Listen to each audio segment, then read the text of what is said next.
Now let's go over how to do the same thing in MySQL Workbench. First, choose your connection. If you have different databases, you can select them here, but we only have one for now.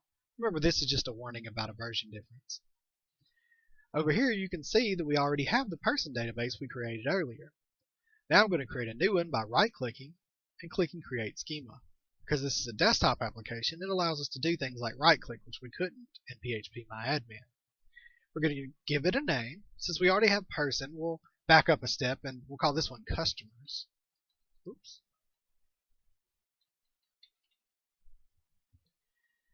Next, we'll choose the correlation type. We'll choose the same one, UTF-8, MB4, Unicode CI. Click Apply. Workbench does something interesting. It shows you the query that's going to be run before it runs it. This can be useful if you're trying to learn how they're working. Click Apply. It's executed, so now we hit Finish.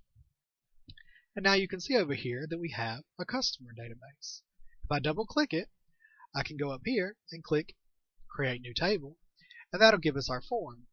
Now, I'm going to skip this for now because MySQL has the visual way to do this, which is one of the things that make it more unique, and it uses the same form, so we'll see it in a moment. For now, instead of this, we're going to click File, New Model, Add Diagram, and it's going to open up this page. From there, simply come over and press the table button, choose a place on the map, and now we've placed a table. If we double click it, we'll see that same form from earlier, and you can actually enter the table name and the columns at the same time. Since we already had person before, we'll name this one person. We'll give him an ID, which is an int. It's already selected that for us. We'll set it as the primary key and not null, and set its auto increment. Over here, we'll give each person a name, and it's selected varchar 45 for us. We can change these things if we want.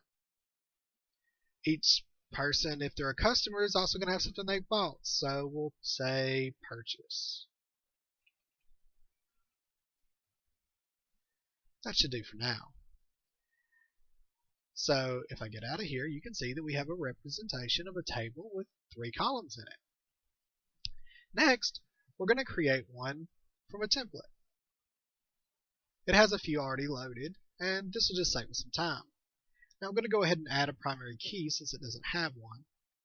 We'll call that person ID, since we're going to try to connect these in a moment.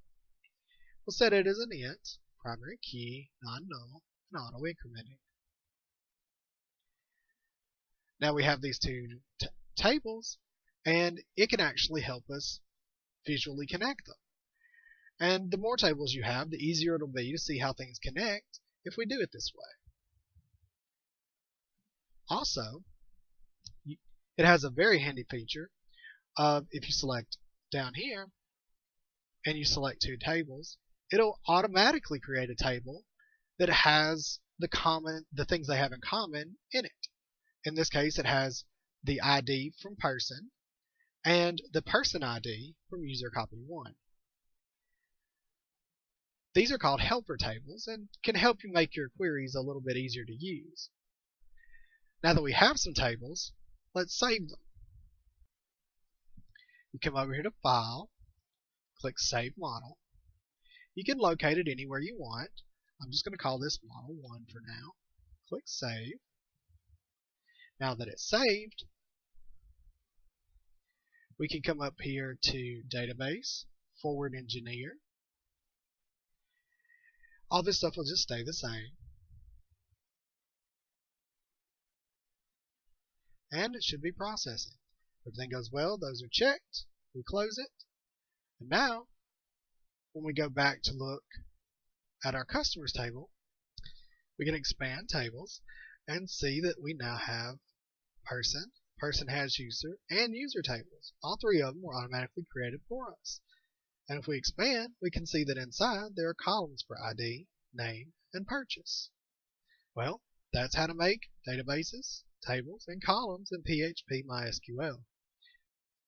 In the next video, we'll go over some principles on how to best structure your tables so they can be used together.